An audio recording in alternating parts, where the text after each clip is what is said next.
Felipe García, que la bota dues vegades l'ha botat, que mira el cèrcol, que llença, i que falla! I que falla! I que falla! I que falla! I que falla! Ha fallat Felipe García, estem a la CB! Ha fallat Felipe García, estem a la CB! Estem a la Lliga CB! Aquest és el moment en què el club de bàsquet Festina Andorra ascendia a la màxima categoria espanyola, l'ACB. D'això ja fa més de 20 anys, i el Bàsquet Club Andorra, el River, té la possibilitat de poder repetir una cosa com aquesta. En aquell moment, el recolzament popular cap a aquest esport a Andorra va ser clau i vivia un moment molt dolç, cosa que ara també. El president actual del club i un històric del moment ho recorden molt bé.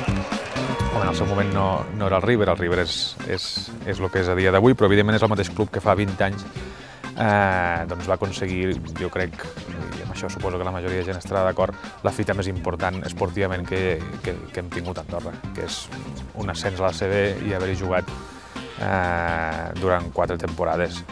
Són 4 temporades que a qui no li agrada, no està especialment vinculat al bàsquet o no li ha agradat o no l'ha viscut mai, però tothom és conscient que en aquell moment es va viure una època que no s'ha tornat a viure amb cap esport ni amb cap esdeveniment esportiu que s'hagi donat al país. El factor principal és el social, és la gent que està implicada en això. En aquell moment jugàvem a Escaldes i tenim aquell pavelló ple amb les seves 1.000 i pico, 2.000 persones, i a dia d'avui estem en una situació similar. Tenim aquí 1.000 i pico, 1.800 persones, 2.000 en ocasions especials, o sigui, hi ha la il·lusió perquè una altra vegada es torni a viure alguna cosa com aquesta. Jo crec que aquest any estem portant una vegada més el bàsquet a casa de tothom.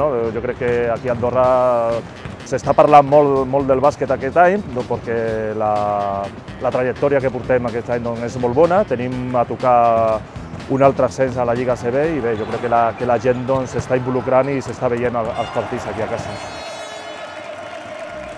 Aquest recolzament popular avui en dia passa pel soroll que es faci al camp, però també per la repercussió que té un moment com aquest a les xarxes socials. La força dels seguidors i els aficionats avui en dia encara està sent més potent gràcies al poder saber del River en tot moment i des de qualsevol lloc. I és que aquesta temporada els seguidors virtuals del River, tant a la plataforma del Facebook com al Twitter, s'han duplicat i es podrien triplicar. Les xarxes socials han millorat molt la comunicació amb els aficionats, no només els locals, sinó els que poden estar fora. Exemples com dir-nos per Twitter o per Facebook gràcies pel Twitter perquè des de Londres puc seguir el partit, o que estigui de vacances o estudiant a Barcelona i molta gent ho pot seguir. És veritat que no només via Twitter i Facebook es segueixen els partits amb els comentaris en directe, sinó que també la Federació Espanyola de Bàsquet té una pàgina web específica on es poden seguir gairebé la totalitat dels partits de la Deco-Or. La veritat és que fa 20 anys, jo que era petit encara ho recordo moltíssim, aquell ambient encara el recordo i per mi és una de les coses que em fa més il·lusió de poder reviure ara dintre el club una situació així, però no hi havia les xarxes socials ni la tecnologia que teníem en aquell moment i ja va tenir la repercussió que va tenir, no només amb els seguidors que omplien les graderies del pavelló poliesportiu, sinó que ara mateix sentint la gent experta en el bàsquet o que segueix el bàsquet de fa molts anys,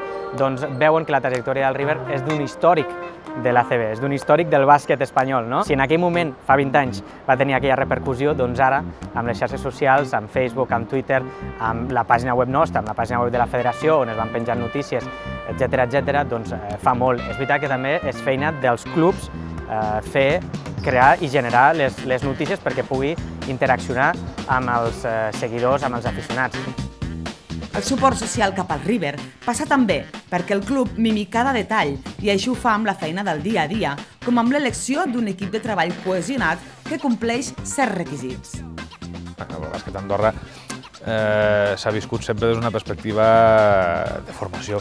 El Bàsquet Club Andorra és, en essència, un club de base. Ha estat al màxim nivell professional, però si una cosa no ha renunciat mai ha sigut a tots els seus equips de base. A dia d'avui tenim 10 equips en competició, tenim una escola de nanos de 150 nanos molt petitets que comencen des de molt joves i el Bàsquet Club Andorra, tot i que va començar en categoria sènior i júnior, en els anys 70, la seva vocació sempre va ser d'intentar tenir el màxim equips de base en competicions properes. Ens jugàvem a Lleida i a Barcelona i i amb condicions que en aquell moment eren molt complicades, però que tampoc, durant molts anys tampoc és que hagin millorat molt, vull dir, segueix sent complicat anar a molts puestos i a molts camps, no? El que hem buscat sempre és gent amb gana, amb ganes de créixer, no? Gent que fos...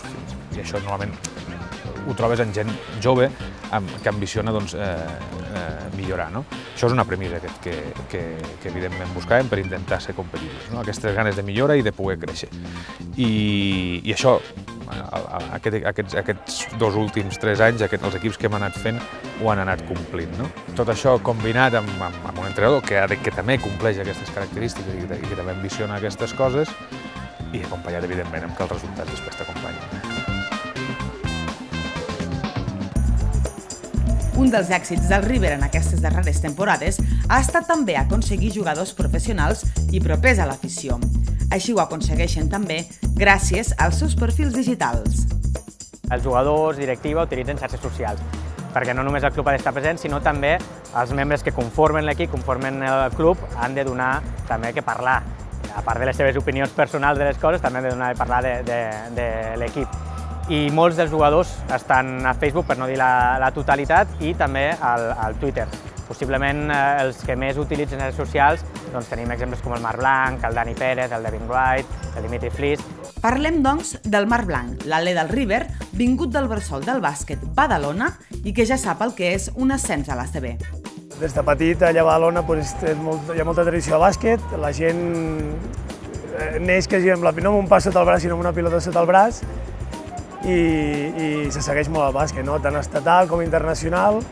I bueno, a l'època del Festín Andorra ACB també era seguida, no? Un país veí a prop de Catalunya, o al costat de Catalunya, i era com un equip de casa, no? La gent el seguia i sempre que era simpàtic que guanyés. Jo vaig estar estudiant a ACB, no vaig gaudir gaires minuts, però bueno, vaig viure l'experiència, que era visitar camps com el del Madrid, el del Barça, i conèixer gent de molt de nivell.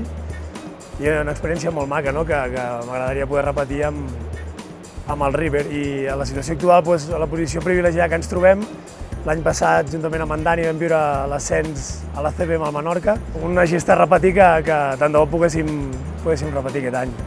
Un altre incondicional del Twitter és el Dani Pérez, base del River de Barcelona i estudiant d'EADE. Ha sentit parlar molt del Festín Andorra. Sabia que l'Andorra havia jugat a ACB fa 20 anys, exactament l'any passat va fer 20 anys, però bueno, com tu has dit, a mi em va agafar molt jove, realment no vaig poder veure l'època de l'Andorra a l'ACB, però bueno, sí que havia sentit això, que havia sigut un club que havia estat, que van jugar contra el Madrid, contra el Barça, que van guanyar el Barça aquí, crec, inclús. Però bueno, em van donar l'oportunitat, coneixia l'entrenador, coneixia el director esportiu que havia estat aquí, exjugava a ACB, i bueno, molt content d'estar aquí, a més soc de Barcelona, a prop de casa, i bueno, no m'ho vaig pensar.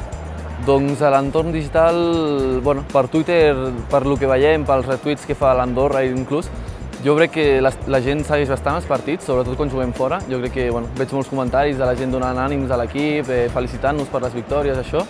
I a Barcelona, molta gent del meu entorn que segueix el bàsquet això, la veritat és que també segueix el River per Twitter.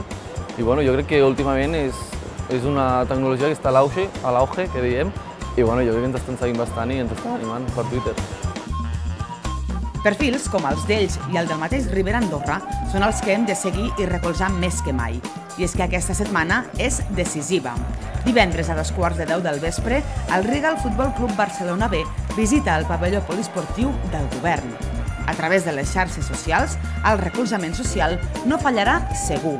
En funció dels resultats esportius, s'hauran de continuar, doncs, els passos administratius cap a l'ACB. El primer pas és aconseguir-ho esportivament, que és la situació que ens hauríem de posar, que és la principal, i el segon pas és aconseguir el suport econòmic per assumir el repte de jugar amb una ACB la temporada que ve.